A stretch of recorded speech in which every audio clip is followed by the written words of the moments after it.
નમસ્કાર મિત્રો, હું છું આપનો મિત્ર નરેશ બિલાલ. મારી આ સુપરસ્ટાર દેશપ્રેમી ચેનલમાં મારા દરેક મિત્રોનું હું હાર્દિક સ્વાગત કરું છું.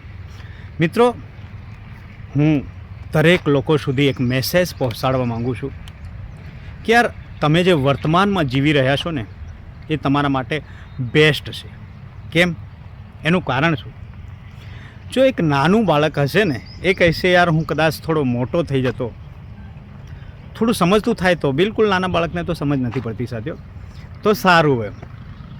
અને એક યુવા વ્યક્તિ હશે, એ કહેશે યાર મારું બાળપણ સારું હતું. એક જવાબદારી વાળો વ્યક્તિ કહેશે કે યાર મારું બાળપણ ખૂબ જ સારું હતું. કેમ? ત્યાં કોઈ જવાબદારી નહીં, કોઈ પૈસાનું ટેન્શન નહીં, કોઈ પણ બાબતનું મગજ પર ભાર નહીં. મન ફાવે ત્યાં ફરતો, મન ફાવે ત્યાં રમતો, મન ફાવે તે ખાતો, મા બાપ જોડેથી પૈસા માંગી લેતો, બધી જ રીતે આઝાદ હતો.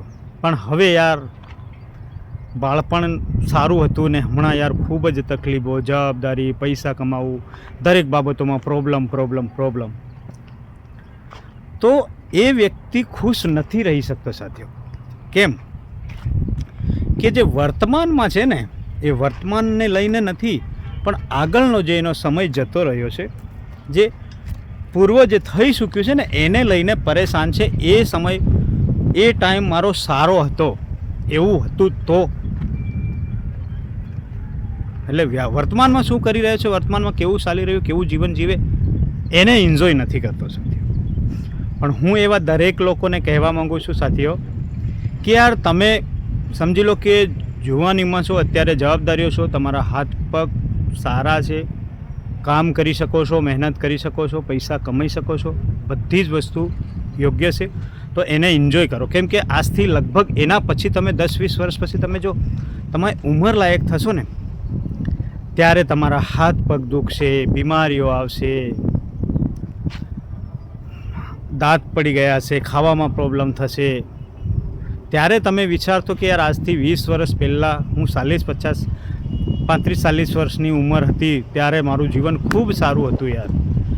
ફરી શકતો હતો, જે ખાવું હોય ખાઈ શકતો હતો, જ્યાં ફરવું હોય ત્યાં ફરી શકતો હતો. પણ અત્યારે યાર હાથ પગ દુખે છે, બીમારીઓ, ઘણી બધી તકલીફો છે.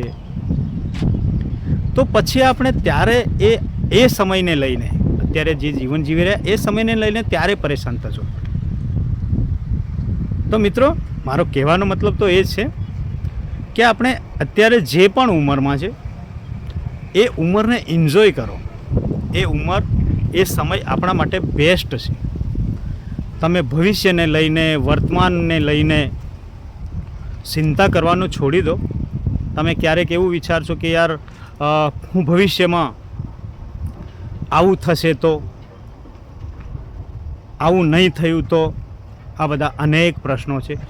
આવા ભૂતકાળ અને ભવિષ્યને લઈને ઘણા બધા પ્રશ્નો, ઘણા બધા ટેન્શનો લોકો લઈ રહ્યા છે, અને એના જ કારણે એમનું જીવન સારું જીવી રહ્યા નથી અત્યારે. ખાસ કરીને આ જનરેશનમાં અત્યારે આ જ ચાલી રહ્યું છે, આ જગતમાં આવું જ ચાલી રહ્યું છે સાથીઓ. એટલે વધુમાં વધુ શેર કરજો મિત્રો, અને દરેક લોકોને જણાવજો કે આપણે જે વર્તમાનમાં જે જીવી રહ્યા છે ને, એને વધુ સારું બેસ્ટ કઈ રીતે આપી શકીએ, વધુ સારું બેસ્ટ કઈ રીતે જીવન જીવી શકીએ, કઈ રીતે બેસ્ટ કરી શકીએ, એને એન્જોય કરો સાથીઓ. તેથી જીવન આપણું ખૂબ જ સારું જાય. સારું લાગ્યું હોય તો લાઇક, શેર, સબસ્ક્રાઈબ જરૂરથી કરી લેજો સાથીઓ. બાય.